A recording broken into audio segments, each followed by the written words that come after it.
Hi, this is Jim the Keys bartender. Welcome to episode 97, Disney Exorcism. I'm here with Bill Wissinger. Hi, how y'all doing? Yep, and I'm Jim Horan, the Keys bartender.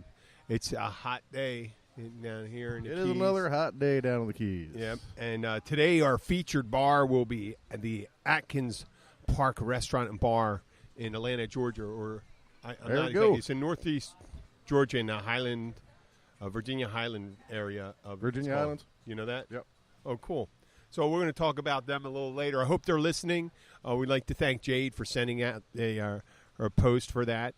And we will be talking about you. I gleaned some information, and we'll go into depth because we like to send love to our listeners and different bars because we're not all – it's not – I was talking to someone today. Just because of Keys bartender, yeah, we can promote here, but there's a lot of great places out there. There's a lot of great bars around. Yep. Recently, what was it? There's a rumor mill, right? Yesterday. Oh, God. When will you tell me? I'll tell you what I heard, okay? Okay. Sean Dickens comes in. Yeah, he's gathering his equipment and stuff like that. And he says that the guys that play for Blake Shelton sometimes were in town for a wedding, and they were playing at a local bar. And it's going to be like big thing going on and stuff like that. And I didn't recognize. No, but I don't know. You know what? I know who Blake Shelton is. You know how I know him? From that show, whatever it is. Oh, I've never seen that show.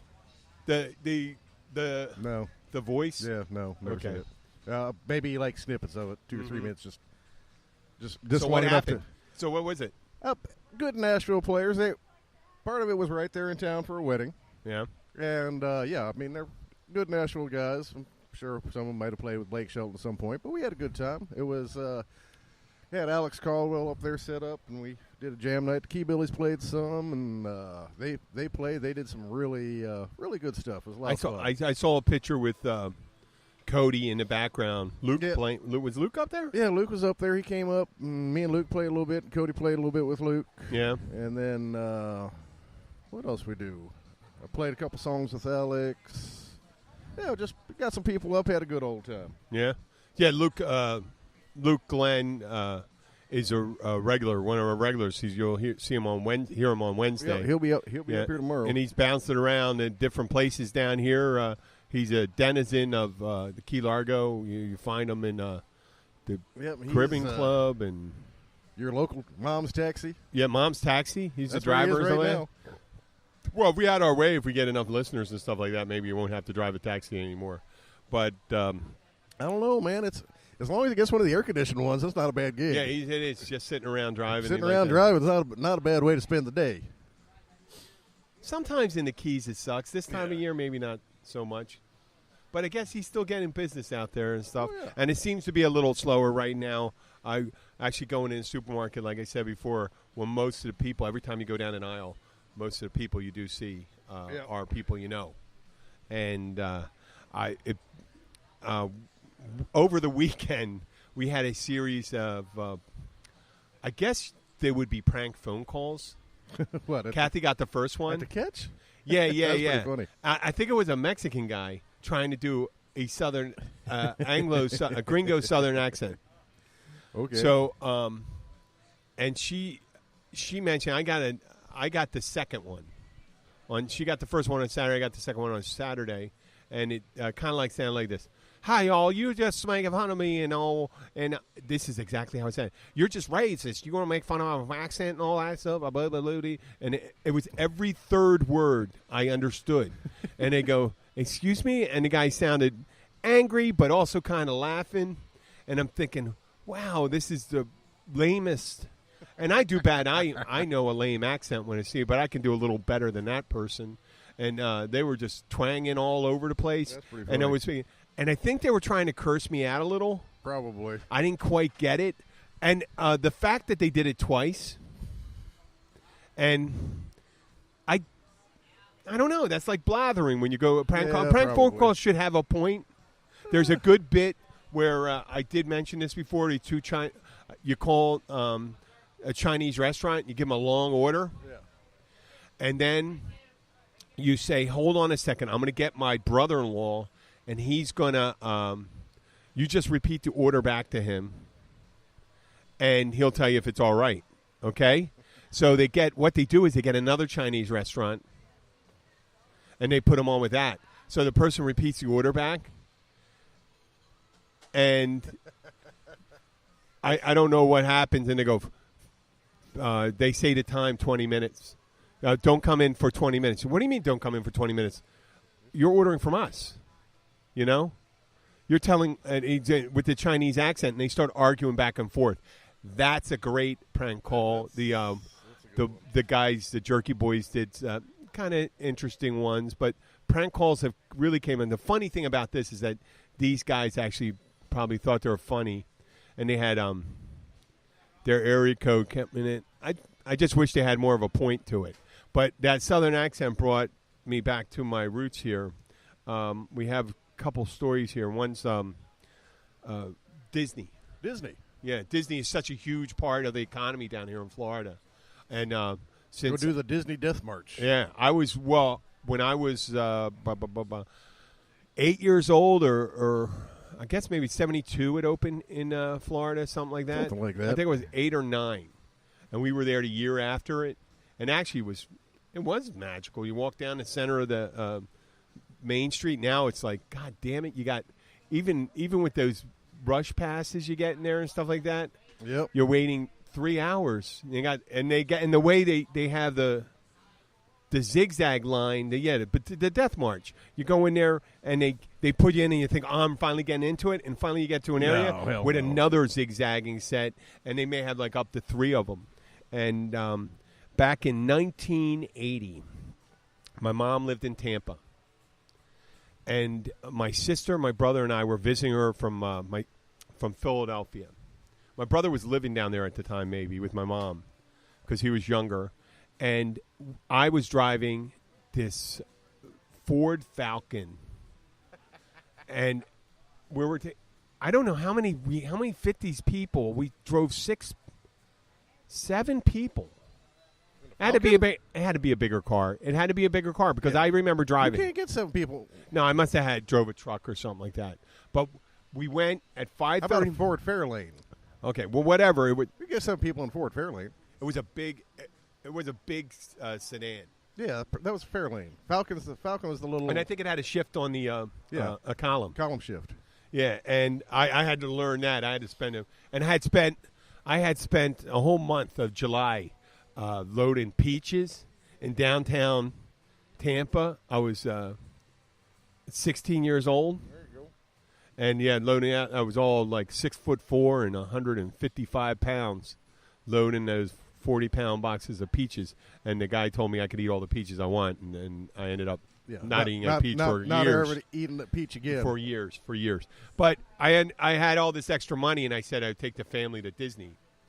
And I think the next year I took them to Disney too. But Mom wanted to bring a friend of hers from her church. My mom was born again, and it was early in the morning. It was just dark. You know, one of those things, right? In late July, where it's dark at 6:30 in the morning. Twilight. But it's still dark. We drive into this a beautiful area where there's houses on this golf course, and there was a man sitting on a lounge chair in front of his house in his pajamas, just sitting there. Probably having his coffee and a cigarette. Nope, not a cigarette. We were going to a house. They were born again Christians. He was just sitting there, looking out, waiting for us. You know, even though we got directions, we couldn't see him because they didn't have any fucking lights on. They didn't turn the lights on, but we still found the place. We picked up the family and we started driving, and it was this woman and her 2 sons. So this was the trip in itself towards Disney was very interesting. They introduced themselves. Oh, this is Wesley, and I think Colby was the other one. Sounded kind of upper class and stuff. And then you found out they were like batshit crazy, because he started informing us he liked to be called Whistle. Yeah, okay, whatever. Whistle, and Whistle had a bag of Chips Ahoy cookies, a full bag of Chips Ahoy cookies, and he was sitting right in my rearview mirror, and I was eating, and he ate like a squirrel. just chew at the edges.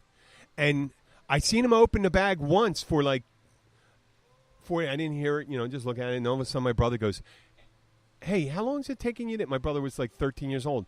You're taking like 10, 15 minutes a cookie or something like that. He's saying, guy, just little nibbles. I mean, whatever. Okay, yeah, the whole time. We're going there. And we're hearing stories about him. And we get to Disney. This is just the beginning of the story. But, okay, he takes the back of Chips Ahoy cookies with him. I said, they're not going to let you in with those. And he walks up, and they tell him, you can't bring food in. So he goes back to the trash can, and he comes back. It plays a role. Remember the story right there. So we go in there. We go into Disney World with Whistle, Colby, and his mother. And they've never been there before. Snow White is dancing around, and she automatically calls her a harlot, not because of, shacking up with the 7 dwarfs, but because of the outfit she's wearing, showing her shoulders. And and then I go, oh my God! And she goes, she's probably not a virgin. and then we're going to Disney. It's just turning really surreal. And I'm 16 years old. I couldn't believe it. I was going to Catholic school at the time, but we never reacted like that. Yeah. So there's all the talking. I think at that time, Mickey, they didn't talk. No. When they're wearing I think a head. some of the character Some of the characters actors, but they I remember flirting with the evil queen. She's hot. She was hot. She was given better than I was given. That was for damn sure. But we were the first stop. We were going whenever they went to one of the one when they had the animatronic Dumbo or whatever, something like that was talking. I thought, oh, she's going to freak out, and she goes, no, it's perfectly normal for animals to talk because at a certain time of night on Christmas Eve, all the animals can talk at the same time. And then, so okay, they didn't have a fucking problem with that. So we go to the Hall of Presidents, right? And they were sitting there, and they were just amazed. They go, I thought Roosevelt was dead. I said, they're just animated mannequins. They're not even really quite robots either because their mouths moved in time with kind of, and the eyes blinked slow. Yep. They're not natural at all. And Wesley, who was my age, Whistle, said, do they let them sleep at night? Do they have to stay out there all day? And I said, they're not real. And they said, of course they're real. We just saw them. I said, they're not people. Oh, that's pretty funny. He says, you're saying that Lincoln wasn't a person. I said, no, that Lincoln wasn't a person. Yeah. Not quite what you think he is there, yeah. Bub. So we progressed through that. They wouldn't get on Dumbo or the race car things. The little kid, Colby, tried to drink out of the water out of 20,000 Leagues under the. Yeah. He tried to get a cup of water out of that brackish black water that was there. And they took that right out. That's not there anymore. Well, the years ago they had it, and it was just it's kind of lame because you're riding through this dirty lagoon, not really looking at anything in the water. You had dirty water on either side. So they had that, but the real so we split up, and then we're going to meet at the Haunted Mansion, okay, at like 2:00, and I got Whistle and this guy Colby, and we're at the Frontierland, or whatever that island is, Huck Finn's Island. Finn's Island. And there was a big ass chocolate chip cookie right there, and that Whistle just ran, 6-year-old kid, like Luke running for a bag of weed. That's the only way I could describe it. And then Colby orders a fish basket with fries, and I had some coleslaw. And I was eating a hamburger and coleslaw. And the little kid, Colby, takes all my coleslaw and dumps it on his fish. I'm looking at him, I go, why'd you do that? And he goes, that is not what you're supposed to do with that stuff? I said, no, that's tartar sauce. He goes, oh, well, don't you go out to eat with your parents? No, we never go out to eat. And, I mean, the guy starts eating with his hands. I'm trying to give him a fork. Here's a fork. And here's a fork for you and stuff like that. He's eating this stuff. He got food all over his face. Whistle has the chocolate chip cookie. He had that chocolate chip cookie. Now, that chocolate chip cookie he wanted to sit there to eat it, but it was 20 minutes, and he didn't make a dent in it. I swear to God, he didn't make a dent on him. And we go walking out. I think I get the ice cream for Colby, and I'm there with my brother and stuff like that. And we're walking past one of these beautiful manicured lawns. Born-again Christians, remember that? And all of a sudden, over my shoulder, I see this piece of trash go towards the swans. I look at it. I didn't. I would have said. I said. I didn't even say what the hell. Well, he said, "What are you doing?" He goes, "I'm feeding the swan." I said, "That's paper." It's paper. They don't eat. They don't eat paper. He goes, "Oh, I thought they were all robots," because they finally got the idea they were robots. But the haunted mansion, that was a beautiful thing, because we got in the haunted mansion, and I had the mother and Colby on one side. And I think I was with my brother Ted and my mom with Whistle. And there's a part of the haunted mansion. I don't know. They weren't freaked out until they got to the mirrors where they put the ghost holograms right at the end. Ends up on your lap. Oh no, they freaked out during the globe when they had the head. Speaking, and they were certain. She is doing the sign of the cross. She's doing the crucifix sign with her hand and all this stuff. And she's saying prayers. She's closing her eyes and saying prayers and holding on to it. Colby's crying. Whistle's staring like if you ever saw Prince of Tides. Yep. Right after they got raped by what Nick Nolte's character got raped by the thing that's staring of like dead eyes. Right there at the end of that, and got off the haunted mansion. They didn't talk for like 45 minutes until we were eating, and then they were. We had to wait. They had the longest. We were sitting in a Snow White's castle, trying to eat, and they had the 10-minute grace. And my food was getting cold, so I started eating. My mom started getting pissed off. I said, "No, you get 1 minute." I said, "We do that. That's the rule in the Catholic." I said, "We're Catholics." I said, "Your mom, you used to be Catholic too." I said, "We're still you Catholic." Get 30 seconds. We're still, yeah. And I started eating and watching them. And then I asked Whistle, I said, "Why didn't you do a blessing every time you eat your damn cookie?" And he brings a cookie out. And he's still like 2/3 from. So that whole thing was like that. And on the way out of Disney, we're leaving, Whistle takes off. He was like a thief. He put the cookies between the trash bag and the can. There you go. To get his cookies. And brought the cookies back. And I wouldn't be surprised if he's still eating one of those cookies today. Might be. But they came with one time. We also had, Anna Maria Island. It's on the Gulf Coast. My uncle had a house on Anna Maria Island. They had private beaches, and they were separated by stones separating the beaches. And one day they came down to visit us, and I think they stayed overnight.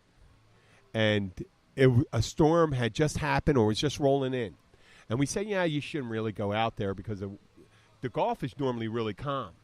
Yeah. But there were like 6-7 foot waves, and they were standing right next to the rocks, getting pounded into the rocks by the waves.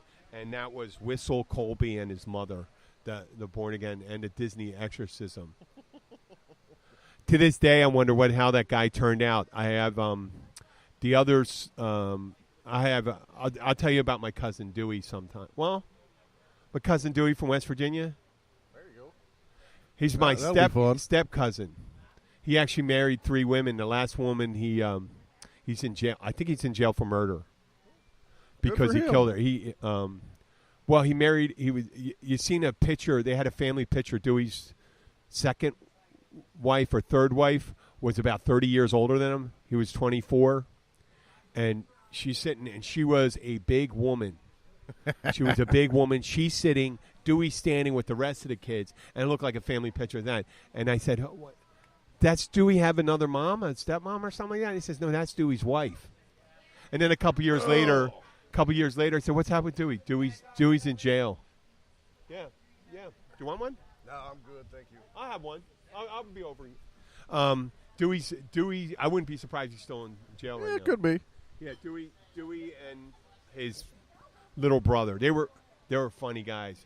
We got him drunk one time in Philly and had him. The cops are always flying down the street on a Saturday night, and we had him like, "Oh, thanks, man. Thanks, Jim."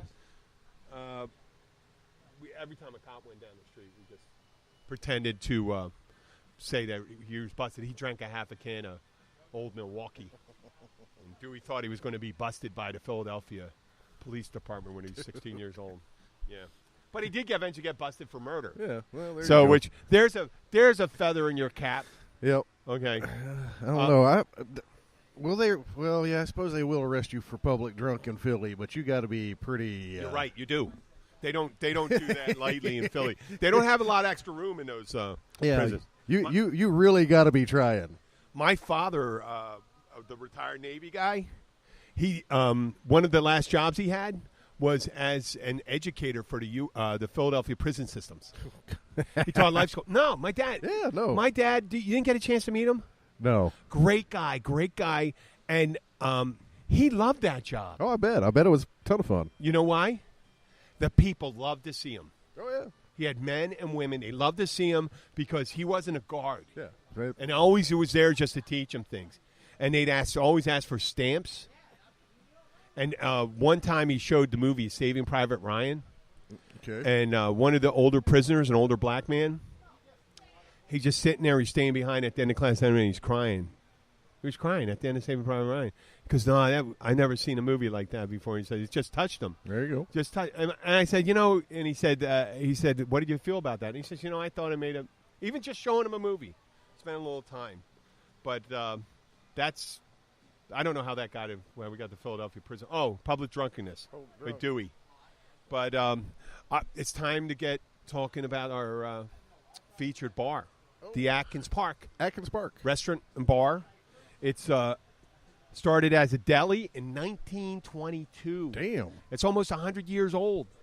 They're close to it. They're 3 years away from. Maybe we could do a live show down there sometime. I'll talk about that sometime. It's now an American restaurant and after-hours tavern with live music on 794 North Highland Avenue in Northeast Atlanta, Georgia. It's one of those great old neighborhood bars in the Virginia Highland area. It has a full restaurant for dining, a separate bar, and a patio area if you want to be a little secluded. And this is stuff I gleaned from the reviews, and there were some great reviews coming on. They got an extensive beer selection. They got a great cocktail menu.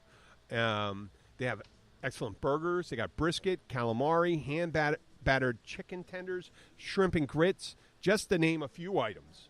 And I'm sure if you're in that area, you can find out more about it. And besides that, they have a friendly and knowledgeable staff.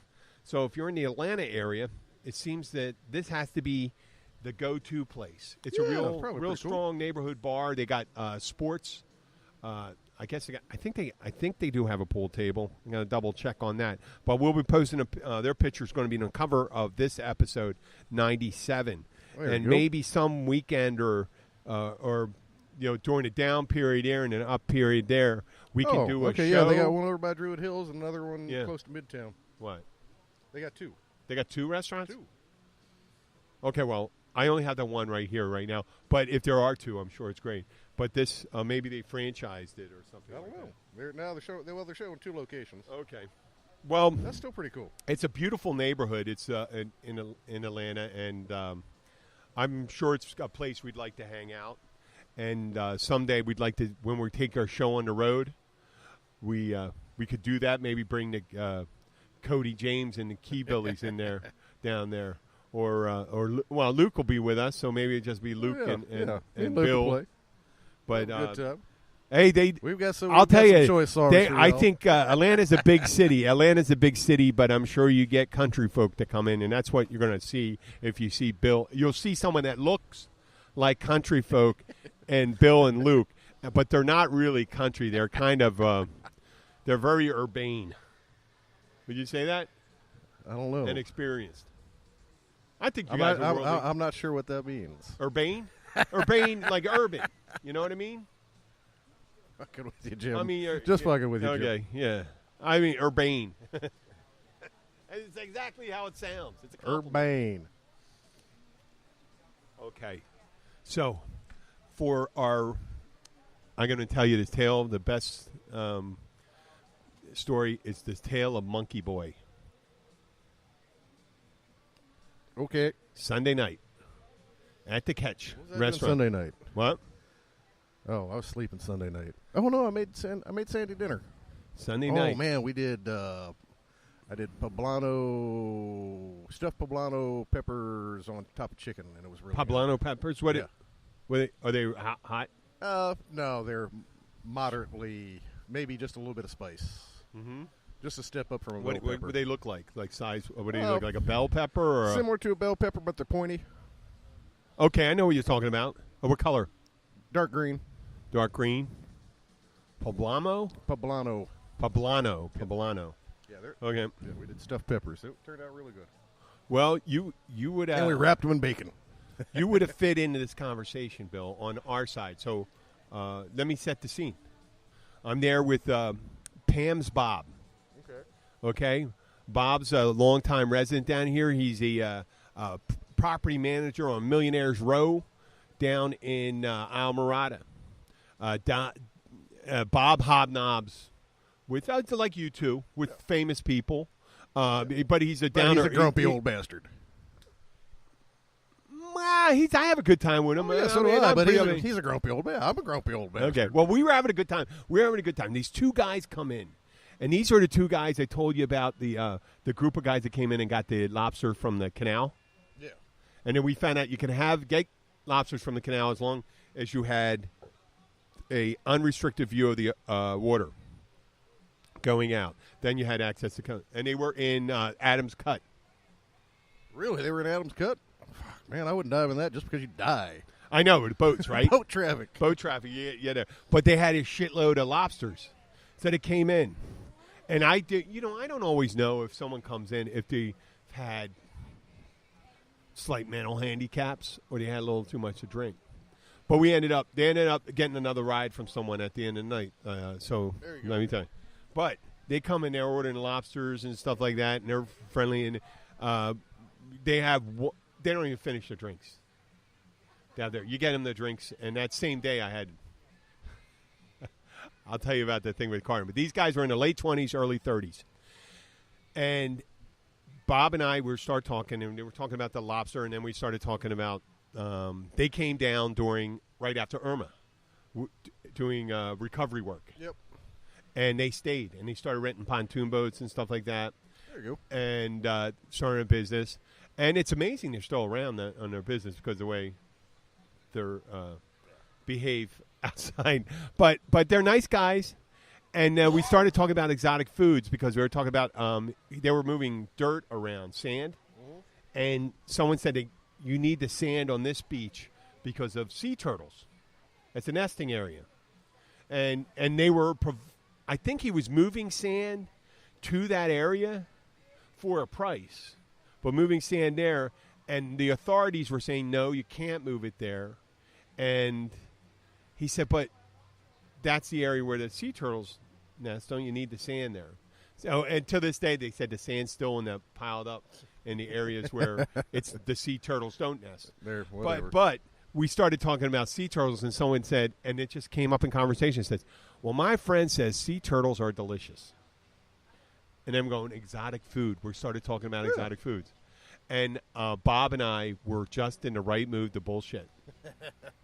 So we started talking about first the sea turtles, then iguanas, bears, pythons, and then Bob goes and says, I said monkey, because I remember the second Indiana Jones movie. Yeah, actually, I remember being in Chilled- Guatemala and chilled- Roatan. Oh, really? Yeah, monkey's pretty much Chilled monkey brains? Not chilled monkey brain, but monkey is a fairly regular item on the table. Okay, yeah, chilled monkey brains. And but Bob goes, no, you got to have it while it's alive. They put it in the table, and it's best to have it when it's alive. And I go, yeah, you know what? I heard that. And then I mentioned manatee and all that stuff. And the guy's getting really excited. One of the guys a little more excited than the other, the guy we call Monkey Boy. And he's going, what, those sea turtles and all that stuff? And, oh, we want to eat. And he goes, I want to eat a fucking monkey brain and manatee. And we go like this, okay. And then he gets hooked on the monkey thing. And he goes, hey, man, you hear that story about the woman that got her arms ripped off by an orangutan? And Bob and I are thinking, and I go, are you talking, you don't mean a orangutan and you don't mean arms. I think you mean a chimpanzee that ripped the woman's face off.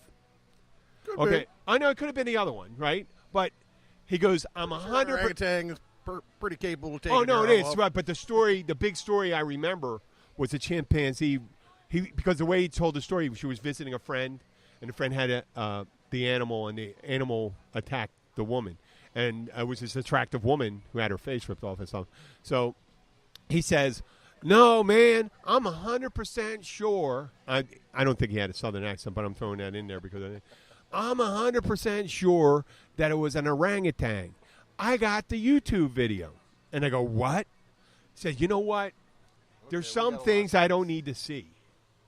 No, but it didn't turn out. It wasn't. It was the post. I was going to say post-mortem, but there's pictures taken after the event, and there was a phone call to the police recording and all that stuff set up on YouTube, and they may have showed the animal and the woman before and after with her, how she looked, after they had the bandages off, I guess. Because I hope no one took, they didn't show pictures of her with her face ripped off. Yeah, probably. But so Bob looks at it and goes, hey, that is a chimpanzee.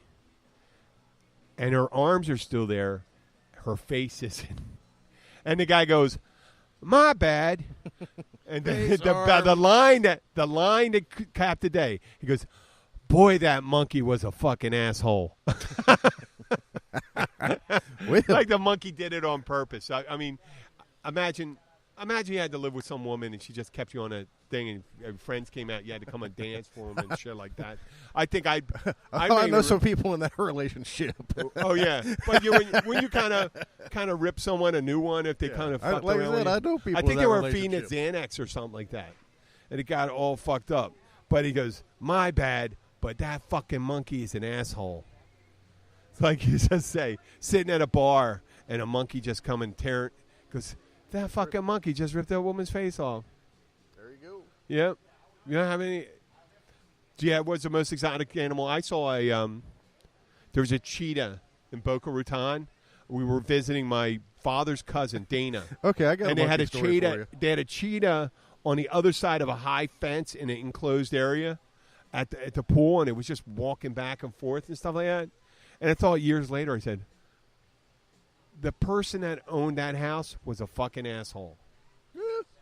What do you got? I got, let's see, me and my buddy Tony Montenegro that I raced motorcycles with for years, and his buddy Ski are all, this was, I don't know, 6-7 years ago. He's opened a new shop, so we're down there for the big grand opening party of the shop and all that. And we all got pretty fucked up, so I decided I wasn't going to drive back down here. I'd just go crash at his house. So we all go over and we're shooting the shit and da-da-da-da-da-da-da. I'll just crash on the couch. So he walks out and he throws me a broom. What the fuck? What the fuck's the broom for? Do I have to sweep? He's going, no, that's in case the marmoset comes up and starts fucking with you. Just hit him with the broom. What? The marmoset is a marsupial. Yeah, that's a monkey.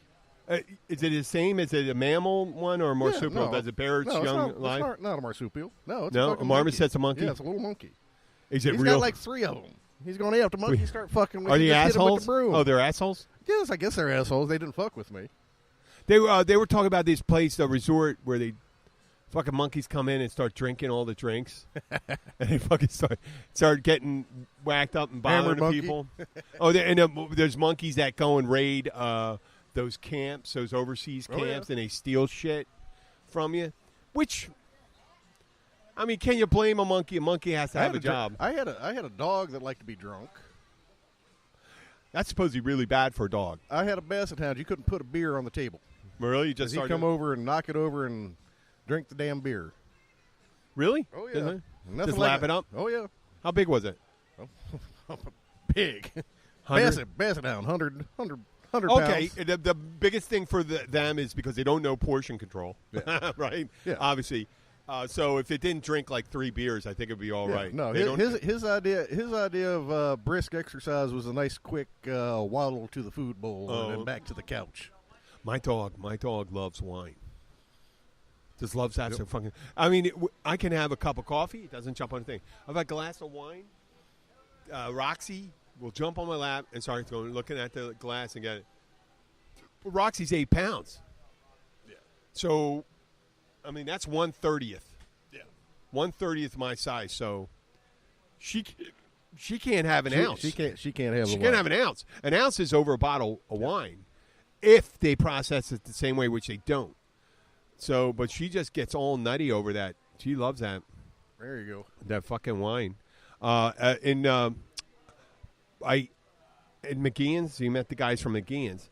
They had Jack Mulholland, and if you McGeehan's fans are listening, Jack Mulholland, I'm sending a shout out to you, and my friend Pat Baker.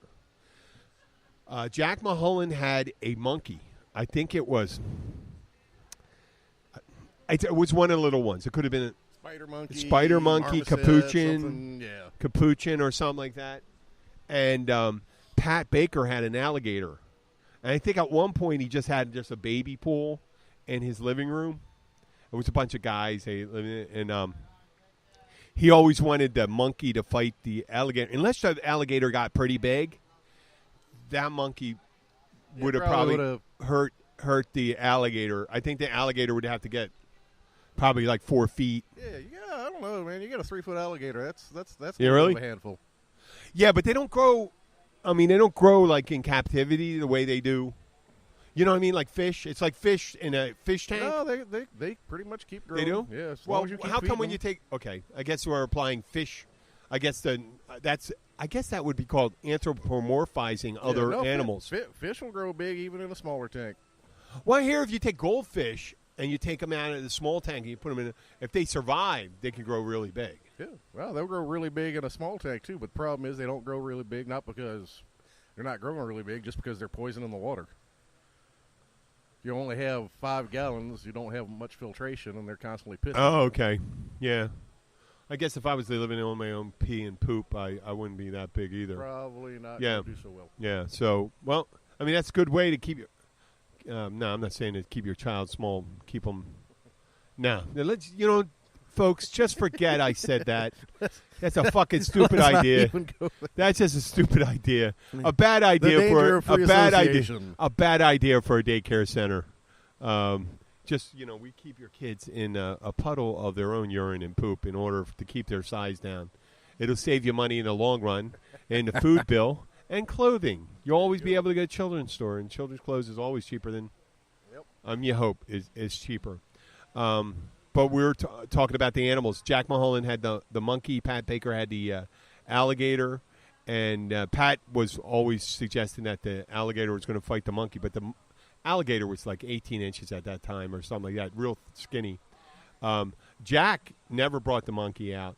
But if you go and I think I would say if you just go and ring the doorbell, you heard a shitload of noise going on in that house when he had it.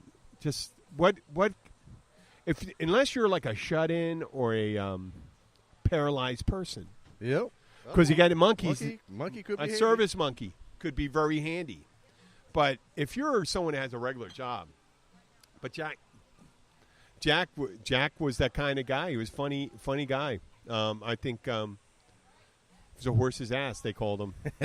But he wasn't. Jack was smart guy. He's funny. He absolutely loves Christmas. I don't know why I mentioned that part.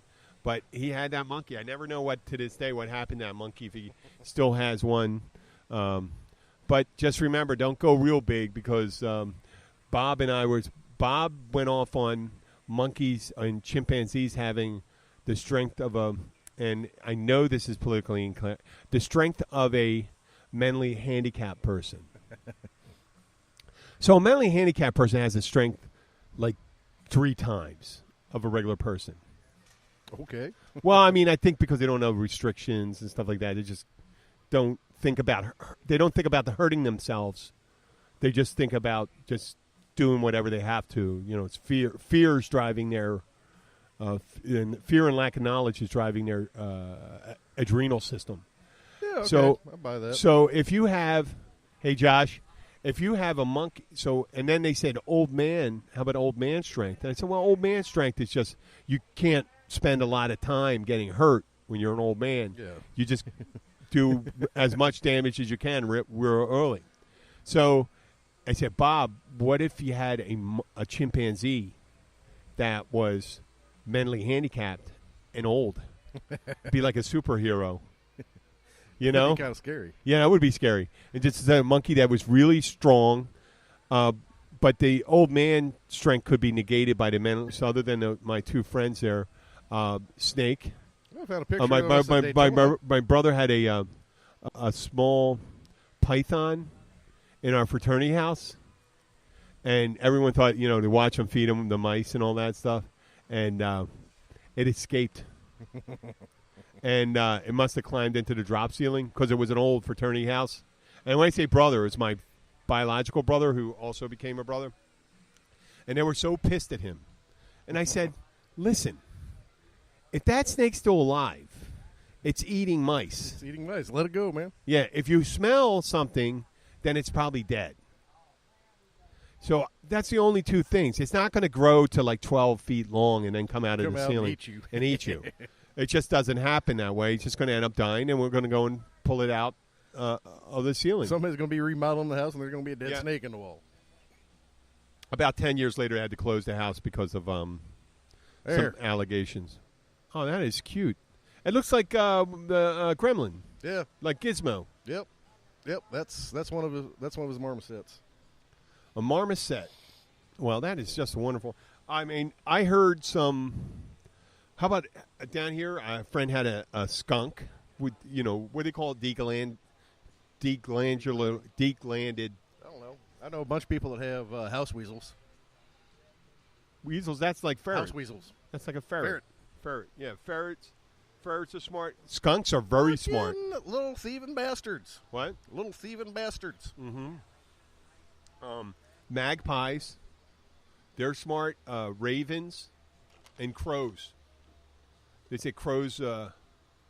Jesus, there was an experiment I saw where they had a guy wearing a mask, and he climbs up a ladder and goes towards the crow's nest, and the crows start firebombing him, coming down. He doesn't touch the nest, but it had eggs and it was nesting, and so later on, they just had someone else put the mask and walk down the same path.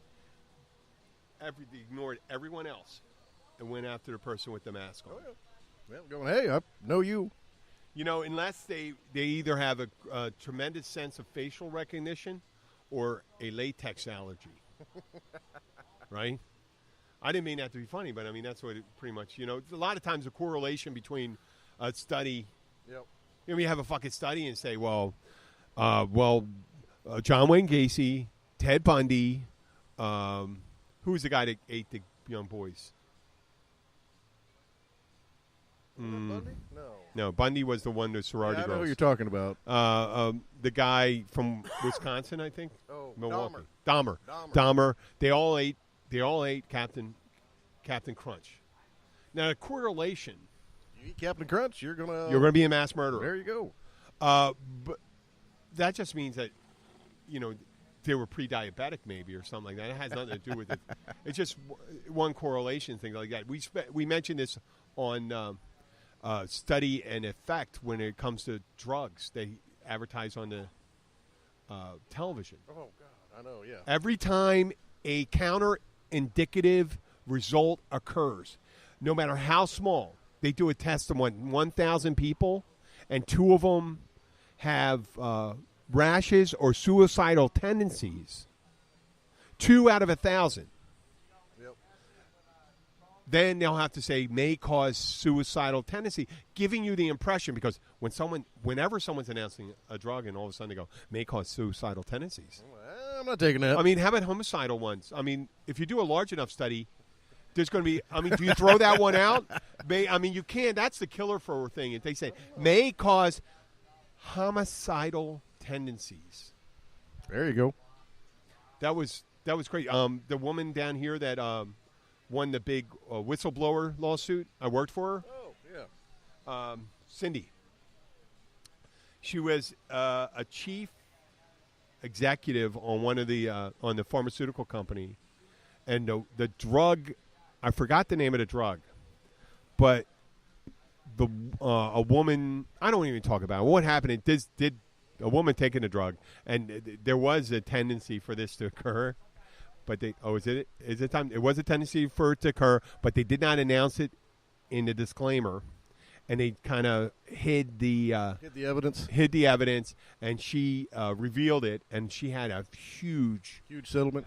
Well, it wasn't a settlement. It's a reward, I think. Oh. It's a whistleblower award for it's kind of like for people to come forward because there's a lot of negative speak coming forward, so you need to have something to be able to protect you and be able to have legal recourse. And that legal recourse, you have to protect yourself. Sometimes you need money. Okay, well, listen, we have come to the end of our show, and we'd like to thank the Atkins Park Restaurant Bar in Atlanta, Georgia, for allowing us to feature them, and we wish them all the health and happiness in the world. And looks like a cool place. It looks like a cool place. We got to get up there. Tomorrow is going to be 98? episode 98, and it's going to be, you got a lot of balls. No, it's actually exactly what tennis balls, soccer mean. Balls. It's along those lines. There you go. Okay, well, this is Jim the Keys bartender. Tomorrow we're going to be at the Catch Restaurant. Today we're at the Blackwater Siren. Great specials. Come down here right off US 1 as you get on the south side of the Jewfish Creek Bridge. You just come around, coming in. There's the drinks are great. The food specials are even better. There you go. Take care and God bless. I'm going to leave Bill for. Thank you all so much. We do appreciate you listening. We will catch you all tomorrow night. And thanks again to the Atkins Bar people up there. Look forward to getting up there and having some drinks with you guys. We do appreciate you all listening. We'll see you next time.